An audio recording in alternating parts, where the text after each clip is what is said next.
prochaine visite officielle du président Tholum au Laos contribuera à renforcer l'amitié spéciale et la coopération multiforme entre les deux pays. Via l'application VNID, la police de la circulation peut facilement vérifier le permis de conduire. Avec une couverture forestière de 63%, InBuy se prépare à participer au marché national des crédits carbone.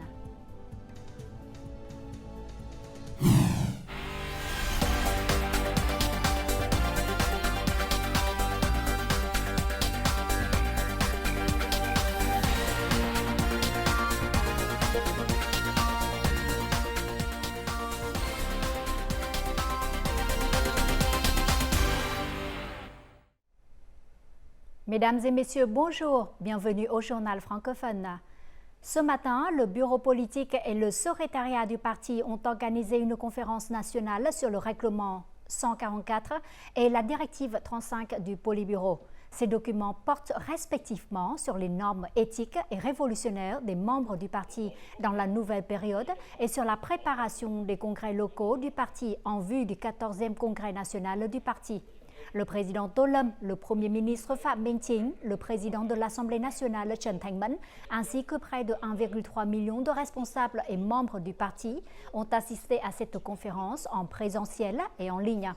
Concernant la directive 35, elle demande au comité du parti de tous les niveaux de bien préparer les projets de documents et de personnel pour le 14e congrès national. Le travail des ressources humaines doit être effectué de manière stricte du choix au vote de personnes méritantes pour les comités du parti du nouveau mandat. Le Premier ministre Phạm Minh Chính a reçu ce soir M. Shinzo Yoshitaka, ministre du cabinet japonais et ministre chargé de l'accord de partenariat transpacifique et global et progressiste, CPTPP, du Japon. Le Vietnam et le Japon ont récemment élevé leurs relations au niveau de partenariat stratégique intégral. Lors de la rencontre, le Premier ministre vietnamien a proposé que le Japon ouvrira son marché pour les fruits frais vietnamiens, comme les pamplemousses et les fruits de la passion. Il a aussi demandé au Japon de créer des conditions favorables permettant aux entreprises vietnamiennes de participer plus profondément à la chaîne d'exportation du Japon. Le chef du gouvernement a souligné que Vietnamiens et Japonais devaient coopérer étroitement afin de promouvoir le CPTPP et le RCEP, ainsi que l'accord de partenariat économique global ASEAN-Japon. Toujours ce mardi soir, le Premier ministre Phạm Minh Chính a reçu le président de la Fédération des associations internationales de transitaires et assimilés, Turgut Erskine. Phạm Minh Chính a affirmé que le gouvernement vietnamien accordait une attention particulière à la coopération et au développement des services logistiques, car c'est l'un des facteurs qui détermine la compétitivité des marchandises d'import-export. De son côté, le président de la Fédération des associations internationales de transitaires et assimilés a hautement apprécié les politiques du Vietnam visant à promouvoir le développement de l'industrie logistique, notamment la construction d'infrastructures, le soutien aux entreprises et l'amélioration de l'environnement des affaires dans ce secteur. Le président de la République Tholum effectuera une visite d'État au Laos et au Cambodge du 11 au 13 juillet 2024. Il s'agit de la première visite à l'étranger du président Tholum après sa prise de fonction en juin dernier. L'objectif de ce déplacement est de renforcer les liens d'amitié traditionnels et la coopération multiforme entre le Vietnam et le Laos. L'année dernière, le siège de l'Académie politique de la police laotienne a été inauguré. Il s'agit d'un cadeau du Parti communiste vietnamien, du gouvernement et du ministère de la Sécurité publique du Vietnam. Avant cela, de nombreux autres projets symbolisant l'amitié et la solidarité particulière entre le Vietnam et le Laos ont également été construits. Le président Tholum a choisi le Laos pour effectuer sa première visite officielle à l'étranger afin de continuer à promouvoir les relations spéciales et importantes entre les deux pays. Le Laos est très honoré d'accueillir cette visite significative.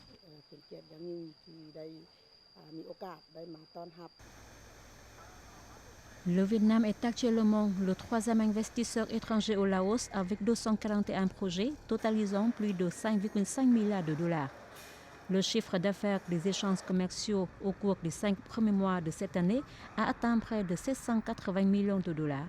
C'est une hausse de 11% par rapport à la même période de l'année dernière. Le soutien du Vietnam dans le domaine économique, ainsi que dans d'autres domaines, a été extrêmement important pour le gouvernement et le peuple du Laos dans le passé et aujourd'hui. Malgré de nombreuses difficultés, le Vietnam a toujours accordé de l'importance à ses relations avec le Laos, le considérant comme un partenaire prioritaire, notamment dans l'économie et l'éducation. Cette visite du président Olam sera l'occasion pour les deux pays de discuter des mesures visant à surmonter les difficultés, de trouver des orientations et des moyens pour accroître l'efficacité de la coopération économique, les échanges commerciaux, l'investissement, ainsi que la coopération dans la défense et la sécurité afin de créer une relation véritablement intégrale et efficace dans les temps à venir. À travers cette visite, le parti et l'État vietnamien veulent transmettre le message sur les relations spéciales, fidèles et uniques entre le Vietnam et le Laos et affirmer sa détermination à travailler avec le Laos pour porter les relations de coopération bilatérale à une nouvelle hauteur. La qualité des produits reste toujours la première préoccupation des consommateurs. Partant de ce constat, de nombreux agriculteurs de la province de Lâm Đồng, dans les hauts plateaux du centre, ont changé leur façon de fournir leurs produits au marché.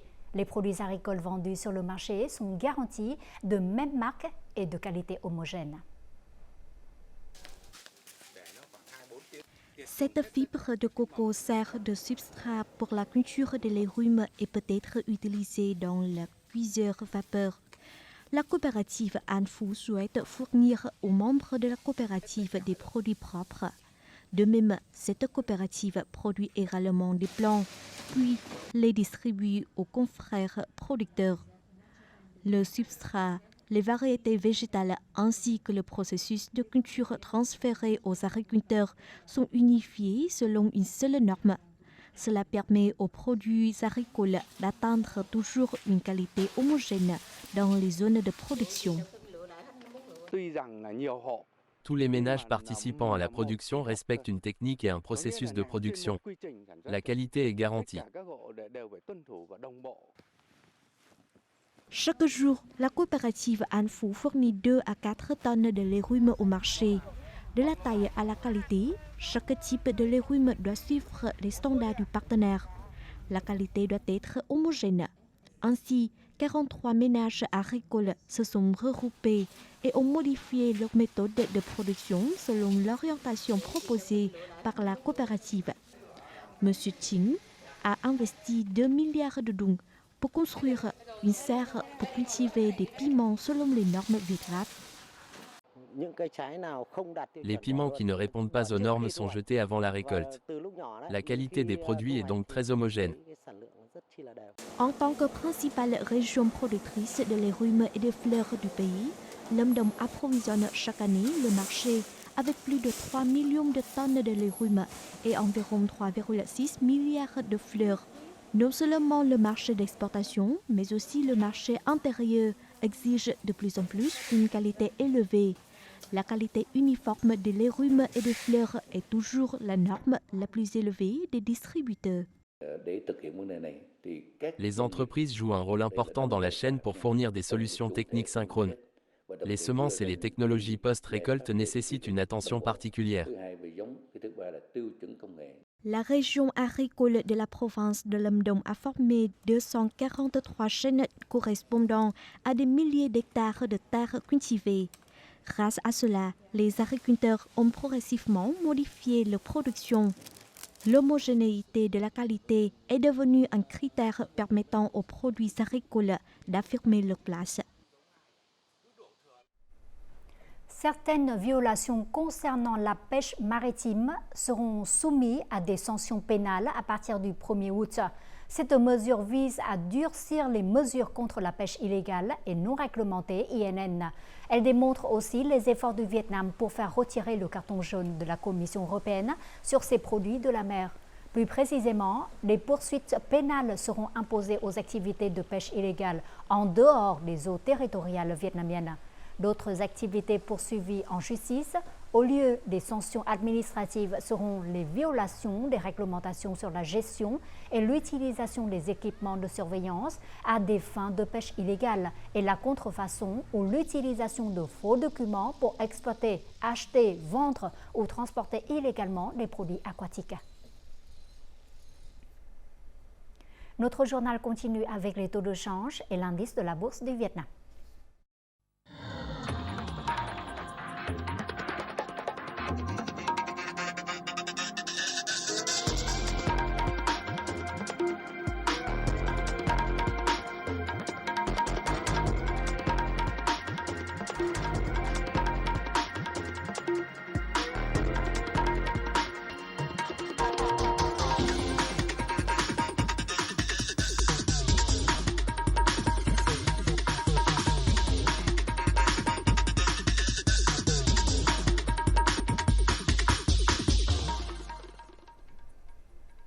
VNeID est une application mobile développée par le ministère de la Sécurité publique du Vietnam pour remplacer les documents traditionnels.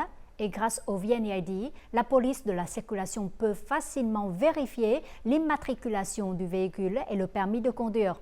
Rapide et pratique, cette application contribue à simplifier les procédures administratives tant pour les citoyens que pour les forces de police concernant le traitement des infractions au code de la route. Au point de contrôle de la circulation sur l'autoroute Pha Vinh Cầu Giấy, la police de la circulation vérifie les documents d'identification des conducteurs via l'application VNeID. Grâce à cette application, les gens n'ont plus besoin de présenter des copies papier de leurs documents personnels, car ils sont intégrés à leur smartphone. La présentation des documents personnels papier prend du temps et pose de nombreux problèmes. Tout le monde n'a pas tous ses documents personnels avec lui. Je trouve cette application très pratique et rapide. J'espère que la procédure de contrôle du permis de conduire sera aussi simplifiée que possible. Grâce à l'application, les conducteurs n'ont pas besoin d'avoir sur eux tous les documents personnels. C'est génial. Le département de la police de la circulation a ordonné à tous les policiers d'effectuer des procédures de contrôle des permis de conduire via VNeID de manière stricte et efficace. L'utilisation de documents électroniques permet de réduire l'utilisation de faux permis de conduire et de faux certificats d'immatriculation de véhicules, car la police sait immédiatement où ces permis sont délivrés. Cette application est très utile et pratique pour les citoyens, car ils n'ont pas besoin d'apporter trop de copies papier de leurs documents personnels. Grâce à l'application, la police routière peut également détecter les personnes possédant de faux permis de conduire, ce qui facilite le processus d'inspection. Après une semaine de contrôle des documents via VNeID, la police de la circulation a contrôlé près de 27 000 propriétaires de véhicules, dont des contrevenants. Plus de 2 000 permis de conduire ont été temporairement confisqués et près de 500 permis de conduire ont été révoqués électroniquement. La province montagneuse de Yên Bai se trouve au 5e rang parmi les localités du Nord en termes de superficie de forêt. Avec une couverture forestière de 63%, Yên Bai est considéré comme l'un des puits de carbone forestier du pays. Il s'agit d'une ressource importante pour mettre en œuvre les objectifs de la stratégie nationale de croissance verte, de lutte contre le changement climatique et l'engagement du Vietnam à ramener les émissions nettes mondiales à zéro. La province de Yên Bai met activement en œuvre des solutions pour se préparer à une prochaine participation au marché des crédits carbone. La réserve naturelle de Na Hầu possède près de 17 000 hectares de forêt. Les forêts vierges sont bien préservées par la population locale. Informés de la vente de crédits de carbone forestier, les habitants voient plus clairement leurs droits et responsabilités dans la protection et le développement des forêts. La forêt primitive protège l'environnement et nous fournit une source d'eau propre. En attendant les documents et les instructions du gouvernement, la province de Yên Bai procède à un examen détaillé de l'état actuel des forêts, tout en augmentant la plantation de forêts de rang de bois conformément aux normes FSC. La famille de M. Ton participe au programme FSC depuis 2 ans. Pour tirer parti des crédits de carbone issus des forêts de rang bois, il a décidé de prolonger le délai d'exploitation de ces bois. Les bois sont exploités après 8 ans au lieu de 4 ou 5 ans. Actuellement, nous nous engageons à respecter 10 normes FSC telles que la protection des forêts ou encore la protection de l'environnement. Actuellement, nous ne disposons pas de données publiées par les scientifiques. Par exemple, combien de crédits par hectare fournira un type de forêt comme Naho.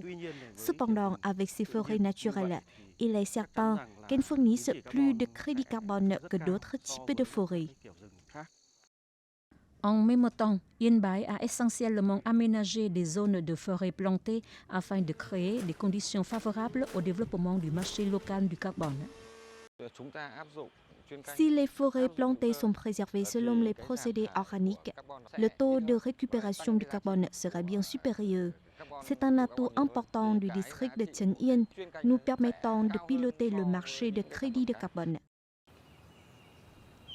Selon des calculs, les forêts naturelles et plantées de Yên Bai sont capables d'absorber plus de 4,7 millions de tonnes de carbone par an. Jusqu'à présent, Yên Bai a pratiquement complété la base de données sur l'état des forêts. D'ici 2025, un inventaire supplémentaire des émissions de carbone sera mis en œuvre dans le but de rejoindre bientôt le marché national des crédits carbone. Pour la 4e année consécutive, le Vietnam est le pays le plus abordable au monde pour les expatriés, se classant au premier rang sur 53 destinations en matière de finances personnelles, selon une étude de Expat Insider 2024. Plus de 12 000 expatriés dans 174 pays et territoires à travers le monde ont participé à l'enquête qui a fourni des informations sur les meilleurs et les pires endroits où vivre, la qualité de vie, le travail à l'étranger et les finances personnelles. Parmi les expatriés vivant au Vietnam, 86% ont évalué favorablement le coût de la vie et 75% des personnes interrogées se sont déclarées satisfaites de leur situation financière contre 54% au niveau mondial. Non seulement le coût de la vie est faible, mais les expatriés ont tendance à être mieux payés au Vietnam.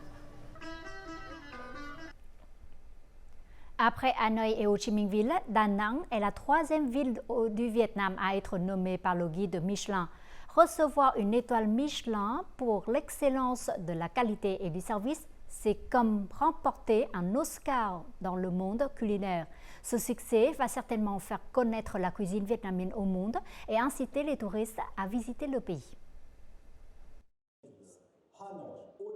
Le guide Michelin Vietnam 2024 a récompensé 10 établissements de Hanoï, 26 établissements de Ho Chi Minh Ville et 36 noms de Da Nang. Le restaurant Nén Da Nang est devenu le premier et le seul restaurant au Vietnam à recevoir une étoile verte Michelin pour son engagement en faveur d'une cuisine durable. Avec 2 restaurants à Ho Chi Minh Ville, le restaurant La Maison 1988 à Da Nang a reçu cette année une étoile Michelin. C'est le premier restaurant au Vietnam à coopérer avec le chef 3 étoiles Michelin, Pierre Granière. Je suis ravi et plus que surpris, car je n'aurais jamais pensé recevoir un tel honneur. Être honoré par le guide Michelin a mis en valeur le charme de Da Nang, non seulement en tant que paradis culinaire, mais aussi en tant que destination touristique dynamique.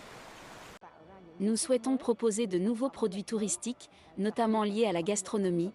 Créé en France à la fin des années 1800, le guide Michelin est considéré comme l'Oscar de l'industrie culinaire. Apporter ce prix prestigieux au Vietnam est l'effort du Sun Group au cours des 2 dernières années pour contribuer à élever la marque de la cuisine vietnamienne dans le monde. La cuisine est un facteur important pour attirer les touristes à visiter un pays. C'est pourquoi nous avons construit une stratégie visant à valoriser la cuisine vietnamienne afin de fidéliser les touristes au Vietnam. La présence du Vietnam dans le guide Michelin témoigne de notre attrait et constitue une occasion de promouvoir notre tourisme, en particulier notre tourisme culinaire, dans le monde entier. Le fait d'être dans la liste du guide Michelin Vietnam 2024 n'est pas seulement une chance et une fierté pour chaque établissement culinaire, mais aussi l'honneur de destinations telles que Hanoi, Ho Chi Minh Ville et Da Nang. Encore une fois, le Vietnam affirme sa position de destination culinaire attractive de classe mondiale.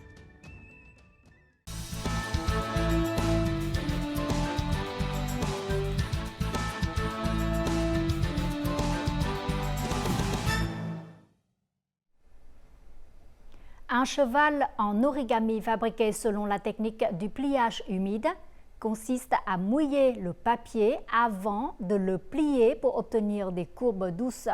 Ces œuvres réalistes sont créées par Hoàng Tiến Quyết, l'un des pionniers de la technique de pliage humide au Vietnam.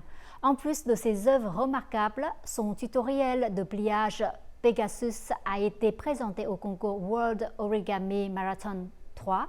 Découvrons le parcours de près de 2 décennies de Hoàng Tiến Quyết qui consiste à transformer le papier en art et à partager sa passion pour les autres.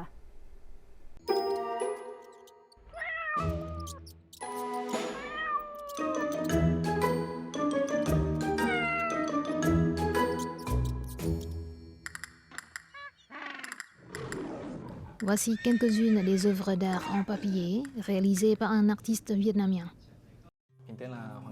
Je m'appelle Hoang Thien Cuiet. Je suis un artiste d'origami. Origami est un mot japonais qui signifie plier du papier. Il a été popularisé au Vietnam au cours des 2 ou 3 dernières décennies, lorsque de nombreux livres d'origami ont été publiés. Quand j'avais environ 5 ou 6 ans, j'étais comme les autres enfants qui pliaient des jouets en papier, comme des avions ou des bateaux, pour jouer avec. Vers 2008, j'ai vu en ligne de nombreux modèles pliables, humides, magnifiques et intéressants. Ensuite, j'ai eu l'idée de créer mes propres modèles. Le pliage à sec convient pour exprimer des motifs avec des plis nets ou des formes géométriques. En revanche, le pliage humide concerne davantage les lignes et les courbes. Je dois toujours mouiller le papier avant de le plier. La difficulté est qu'il faut être très prudent lorsque le papier est mouillé, sinon, il va se déchirer. Je dois aussi être plus méticuleux. En plus de publier des instructions de pliage d'origami sur les plateformes de réseaux sociaux telles que YouTube et Facebook, Tiến Quyết organise également des ateliers en présentiel. Même si de nombreux participants savent plier du papier, cette technique suscite leur curiosité. J'essaie toujours de donner à mes participants un résultat tangible lors des ateliers. Quand j'ai commencé à travailler dessus, il y avait pas mal d'étapes qui, si je ne les comprenais pas clairement, m'empêcheraient de plier le papier exactement comme je le voulais. Après avoir participé à l'atelier avec Cuiet, j'ai appris à être plus patiente lorsque je crée quelque chose.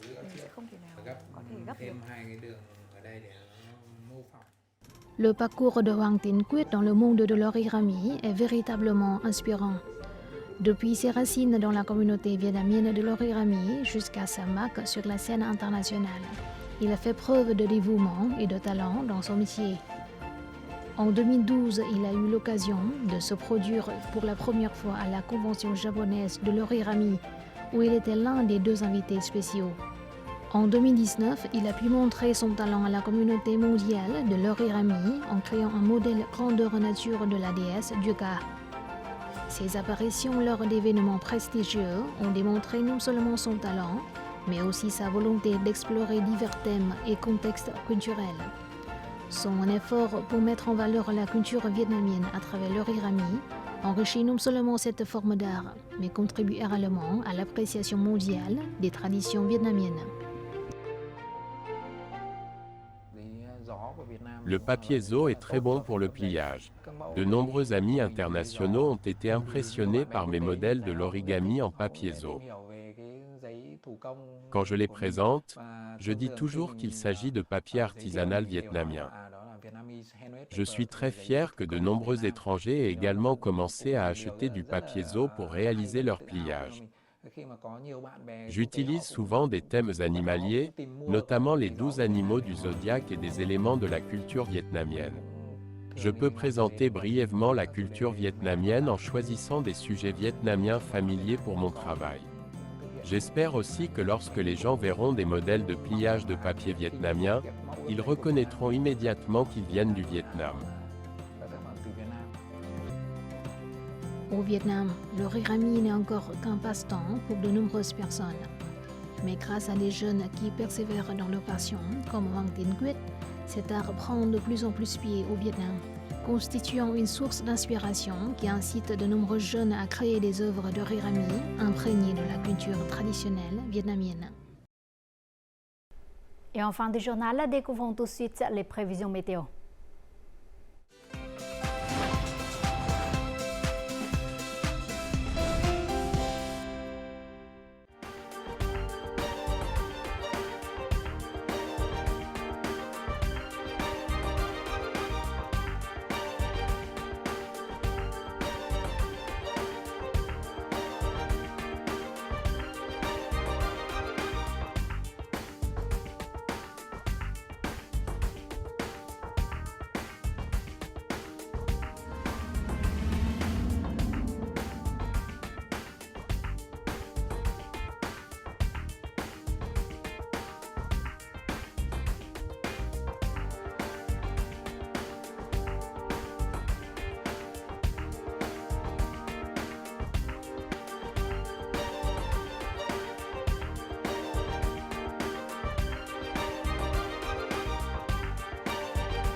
Les informations sur la météo a clôturé notre journal. Merci pour votre fidélité. Au revoir et à la prochaine.